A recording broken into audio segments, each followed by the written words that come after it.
我的人生走到如今，任何事情都可以看透。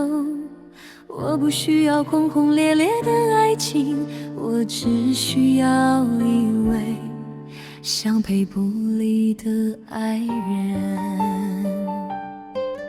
真正会让我感动的，从来就不是甜言蜜语，也不是贵重的礼物，只是场很自然的一句关心的话。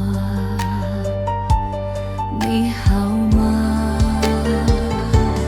我想要的幸福，有一个爱我、了解我的人，